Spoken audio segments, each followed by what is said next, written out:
तुम अपनी जगह अपनी बेटियों को काम पर भेज देना। भाभी जी, मेरी तबीयत ठीक नहीं है, अब 3-4 दिन तक नहीं आऊँगी।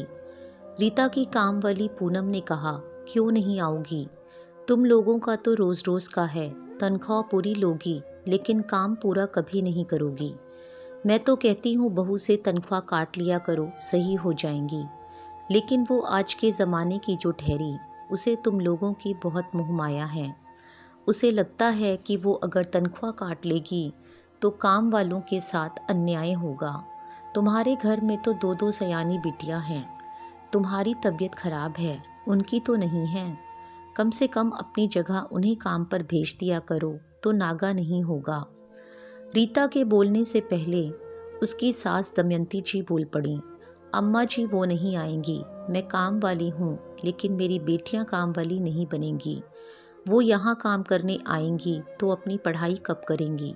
मैं उन्हें पढ़ा के कुछ बनाने के वास्ते ही तो सबके घरों में काम करती हूँ।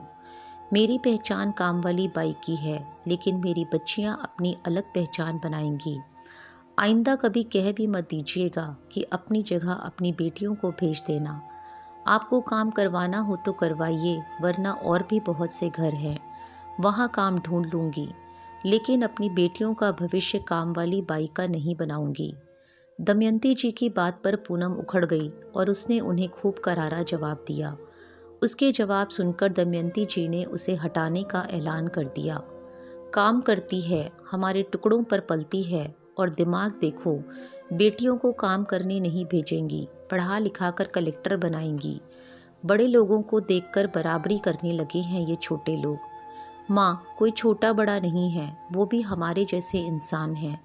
उन्हें भी पूरा हक है अपनी अलग पहचान बनाने का। ज़रूरी नहीं है कि काम वाली की बेटी काम वाली ही बने। गलती आपकी है, आपको पूनम ताई से ऐसे नहीं कहना चाहिए था। उनकी दोनों बच्चियां मेरे कॉलेज में ही पढ़ती हैं और दोनों ही बहुत मेधावी हैं। एक दिन देखिएगा, वह अपनी अलग पहचान ज़रूर बनाएंगी। उन्हें स्कॉलरशिप भी मिलती है। किताबें वगैरह लाइब्रेरी से दिला देती हूँ। जब उनके अंदर कुछ करने का जुनून है तो वो कुछ कर ही लेंगी। हम उनकी राह में रोड़ा क्यों बने? माँ, तबीयत किसी की भी खराब हो सकती है, पूनम ताई की भी खराब है। वो 3-4 दिन घर पर रहकर आराम करेंगी तो सही हो जाएंगी। काम जैसे भी मैनेज होगा मैं कर लूँगी, आप परेशान ना हो। रीता ने अपनी सास को समझाते हुए कहा, भाभी जी, आपकी वजह से आती हूँ यहाँ, वरना कब का छोड़ दूँ। मैं काम वाली हूँ, लेकिन मेरी बेटियाँ काम वाली बिल्कुल नहीं बनेंगी। पूनम ताई का दृढ़ निश्चय देखकर रीता के चेहरे पर मुस्कुराहट आ गई और उसने कहा, जी बिल्कुल, हर किसी को अपनी अलग पहचान बनाने का हक है, और मुझे पूरा विश्वास है कि आपकी दोनों बेटियां समाज में अपनी अलग पहचान ज़रूर बनाएंगी। आपकी जैसी माँ जो उनके साथ हैं, फिर तो उन्हें कोई नहीं रोक सकता। कहानी देखने के लिए आप सभी का बहुत बहुत धन्यवाद।